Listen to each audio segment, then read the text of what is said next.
বেডি মানুষের মতন থাকবি। আজ লাস্ট ওয়ার্নিং দিতাছি, আমার লগে যদি আর কোনোদিন জ্বর গলায় কথা কস, তোর কপালের চারা ভাঙ্গা ফেলামু আমি। আর বাড়িতে আইয়া যাতে দেখি ঠান্ডা পানি এক গ্লাস লইয়া খাড়াই রইছস, আর আমি হাত মুখ ধুইয়া আহার লগে লগে টেবিলের মধ্যে আমার ভাত সাজানো থাকে যেন, আর আমার কাপড় চোপড় ধুইয়া ইস্ত্রি কইরা আলমারির ভিতরে সাজানো যেন থাকে।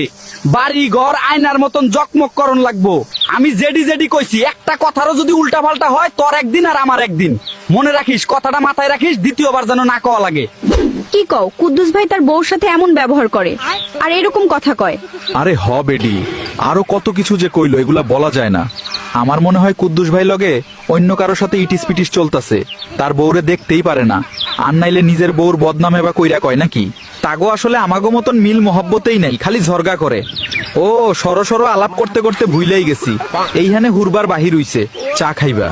বানাইলে বানাও, দুইজনে মিলে খামানে। আচ্ছা তুমি ঘরে যায় আরাম করো গা, আমি একটু হুরা দিয়া চা বানাই লই আইতাছি।